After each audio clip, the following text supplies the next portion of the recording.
അദ്ദേഹം ഒരു മാനവികവാദിയായിരുന്നു എന്നുള്ളത് നിങ്ങൾക്കറിയാം. ദൈവത്തെക്കാൾ ഉപരി ശാസ്ത്രത്തിനും മതത്തെക്കാൾ ഉപരി മനുഷ്യന് പ്രാധാന്യം കൊടുത്ത ഒരു വെറ്ററൻ പേഴ്സണാലിറ്റി ആയിരുന്നു നമ്മുടെ ജവഹർലാൽ നെഹ്റു. ഒരു രാഷ്ട്രതന്ത്രജ്ഞൻ എന്നതിലുപരി, അല്ലെങ്കിൽ ഒരു അഡ്മിനിസ്ട്രേറ്റർ എന്നതിലുപരി, ഒരു അഭിഭാഷകൻ എന്നതിലുപരി, ഒരു ഹിസ്റ്റോറിയൻ എന്നതിലുപരി അദ്ദേഹം നല്ലൊരു മാനവികവാദിയായിരുന്നു. മനുഷ്യന്റെ പക്ഷത്ത് നിൽക്കുന്ന ആളായിരുന്നു. 1946 കോൺസ്റ്റിറ്റ്യൂവന്റ് അസംബ്ലി രൂപീകരിക്കാനുള്ള ശ്രമങ്ങൾ തുടങ്ങി.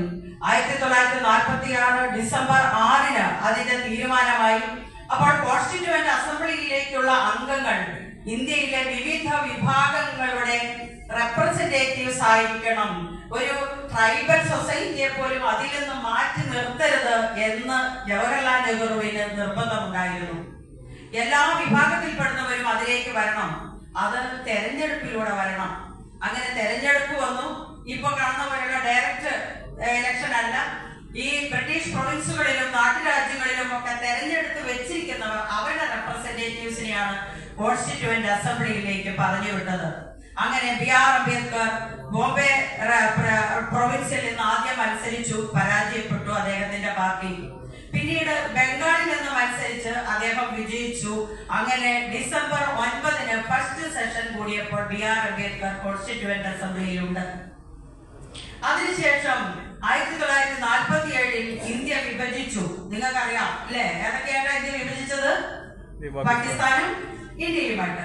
അപ്പോൾ ബംഗാൾ പാകിസ്ഥാന്റെ ഭാഗമായി മാറി. കിഴക്കൻ പാകിസ്ഥാൻ, പടിഞ്ഞാറൻ പാകിസ്ഥാൻ. പാകിസ്ഥാൻ എന്ന് പറയുന്നത് ഇന്ത്യയുടെ പടിഞ്ഞാറ് ഭാഗത്തും ഒരു ഭാഗം കിഴക്ക് ഭാഗത്തുമായിരുന്നു. അപ്പൊ ബംഗാൾ വിഭജിച്ചു കഴിഞ്ഞപ്പോൾ അംബേദ്കറിന് ആ സ്ഥാനം അവിടെ നഷ്ടപ്പെട്ടു. വീണ്ടും ബോംബെ പ്രൊവിൻസിൽ നിന്ന് ഒരാളുടെ ഒഴിവ് വന്നപ്പോൾ അദ്ദേഹം മത്സരിച്ചു. അപ്പോൾ ജവഹർലാൽ നെഹ്റു അടക്കമുള്ള ഇന്ത്യൻ നാഷണൽ കോൺഗ്രസ് സപ്പോർട്ട് ചെയ്തുകൊണ്ട് അദ്ദേഹത്തെ വിജയിപ്പിച്ച് കോൺസ്റ്റിറ്റ്യൂവന്റ് അസംബ്ലിയിൽ എത്തിച്ചു. അദ്ദേഹം തന്നെ പറഞ്ഞിട്ടുണ്ട്, എനിക്ക് തന്നെ അത്ഭുതമാണ് ഞാനിവിടെ വന്നതിൽ എന്ന്. എനിക്ക് തന്നെ അത്ഭുതമാണ് ഞാനിവിടെ വന്നതിൽ എന്ന് അദ്ദേഹം തന്നെ പറഞ്ഞിട്ടുണ്ട്. അങ്ങനെ ഡിസംബർ 9 ആദ്യത്തെ സെഷൻ കഴിഞ്ഞു.